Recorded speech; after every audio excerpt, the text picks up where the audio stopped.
Namaskar. This is Akhilesh Bhargav. Welcome to Tit-Bits on Business and Finance with me. Due to the stringent, extensive, and often overlapping information and documents seeking and sharing practices under the KYC, under CIBIL, under FIU reporting, under digitization of transactions and compliance, and sharing of data between various government departments, all that you need to do is feed in the PAN and Aadhaar number of a person, and you will get up-to-date, detailed information about him. And that is particularly so if he's a taxpayer. Doing a background check on a person today is just not difficult for those who have got authorized access to the PAN and Aadhaar connected database, which incidentally includes bankers who are authorized to do so. It is thus difficult to hide one's reality and dubious deeds and hoodwink the banking system unless the system itself is willing to be hoodwinked by you.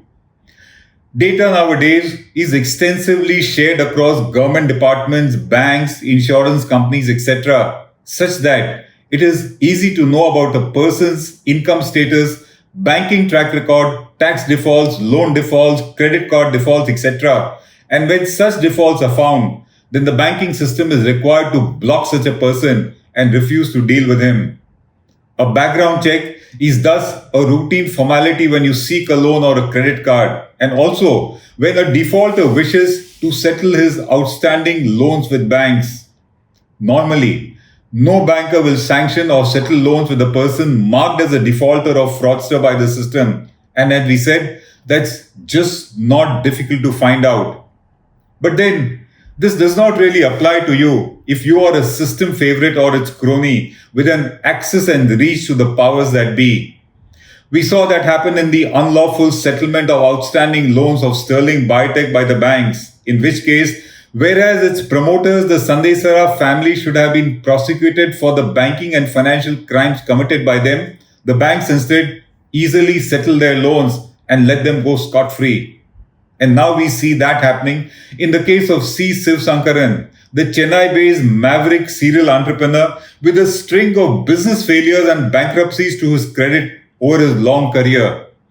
He has a list of failed, botched or abandoned ventures which include the coffee chain Barista, a telecom venture with Batelco of Bahrain, a DTH venture with Subhash Chandra of ZTV, a 2,500 apartment residential complex at Chennai, a shipping company at Norway, and bankruptcy that took place in Seychelles and Finland, and many such questionable, dubious transactions and situations.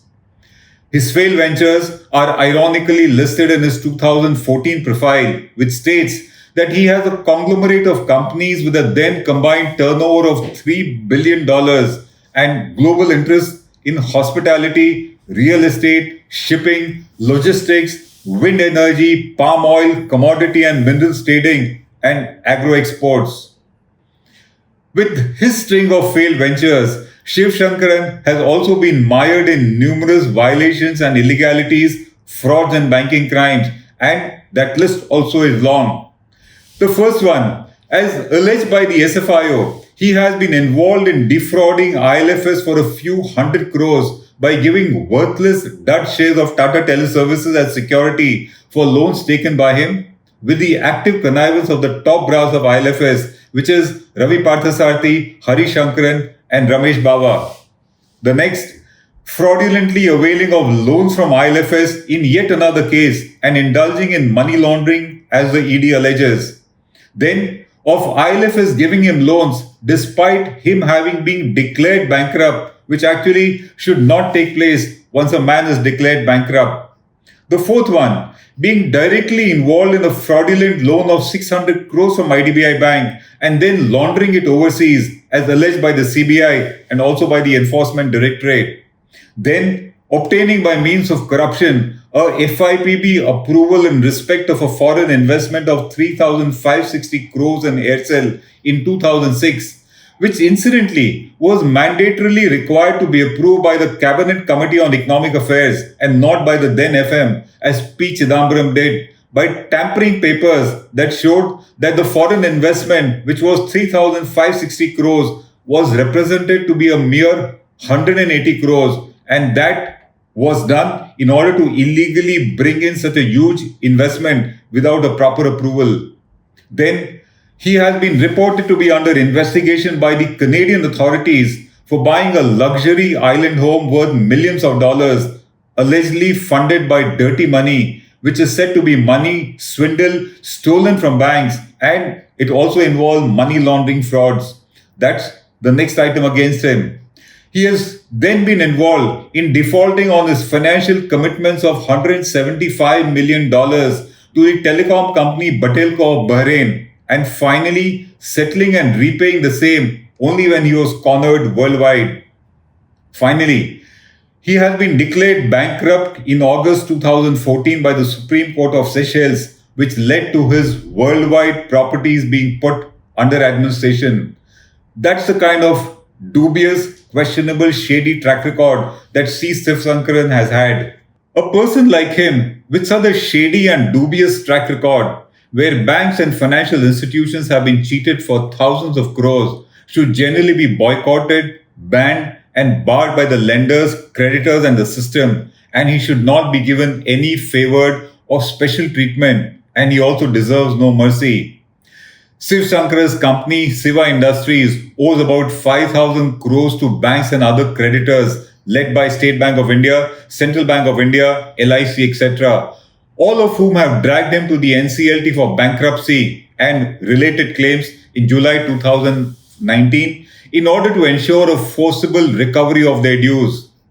A recent report says that all these banks' creditors have agreed to settle their claims of 5,000 crores for a mere 500 crores, taking a haircut of 90% and willing to bear a loss of 4,500 crores, and in the process also cancelling all their claims against the company and its promoter, and also withdrawing all proceedings against them, thus settling their claims for a pittance and letting Sivasankaran go scot-free in the process. Such an out-of-court settlement, particularly where the promoter is mired in scams and frauds, is unusual and untenable too. Many other powerful borrowers have tried to do so, but they have failed. The Ruyas of SR Steel tried to do so but failed to convince the creditors, and so was the case of Atul Punj of Punj Lloyd, Venugopal Dhoot of Videocon, and Sanjay Singhal of Bhushan Steel, all of whom sought out-of-court settlement with the creditors but failed to do so. C. Sivasankaran, however, seems to be a different kettle of fish and clearly has a different clout in the system, or else such a settlement for a pittance, writing off 90% of the dues, would just not have taken place. Such atrocious instances where giant dues of 5,000 crores are settled for a mere 500 crores raise a disturbing larger picture, and let's discuss that.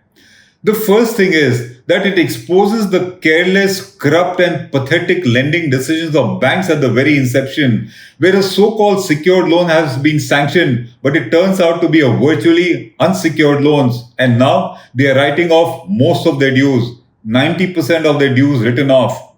The second, if the lending to Sivasankaran was evidently not bona fide in the first place, then that's also the case with this hurried settlement, where banks have been willing to take a massive write-off of their dues and have stopped pursuing him for the recovery. Both need to be investigated, the sanction of the loan and also the write-off of the loans.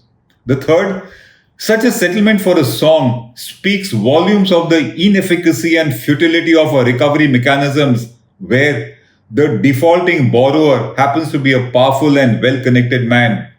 The fourth is, if this settlement is finally approved by the NCLT without looking at the entire scammy picture and background behind, then that also puts the judicial process in bad light according to us. While the financial system seems to have let off C. Sivasankaran easily, the criminal agencies like CBI, ED, etc. should not do so. That's our next point.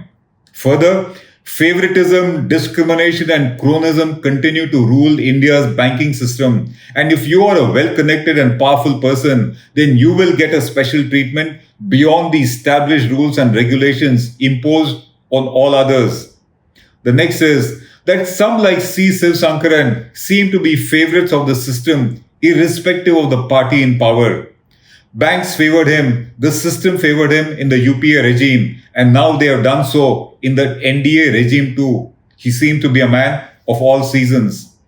The next point is that the eagerness of the bankers to settle in such a case indicates their stealthy enthusiasm to protect themselves from criminal investigation from their own misdeeds, starting from sanction of dud loans and ending with their settlement, resulting in a massive write-off.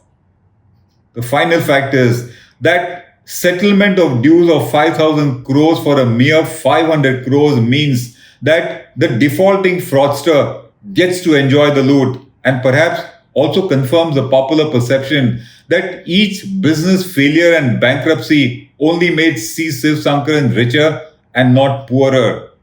The fact is that the system apparently continues to favor the dubious delinquents despite the massive banking crisis that we face, and we have been not able to resolve it.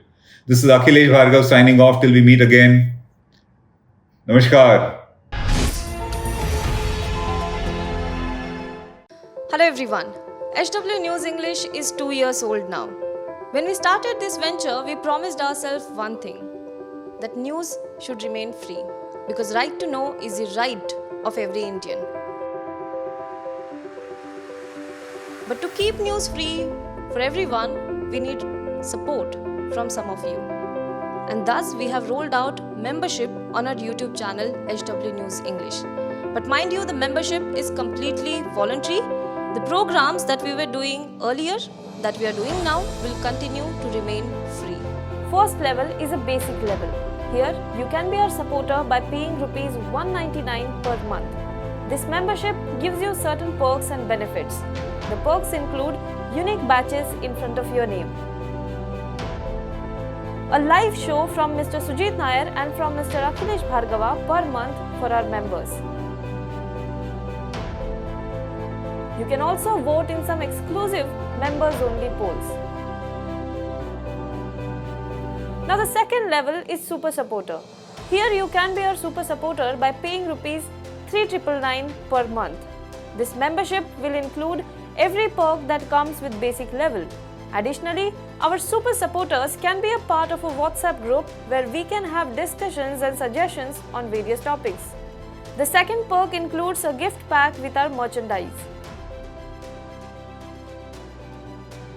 And the third perk is a Google Meet with Mr. Sujit Nair, where you can join the meet and ask your questions to Mr. Nair face to face. Lastly, if you like, we would give a shout out to our super supporters in our programs. So, hope to see you soon with our badges.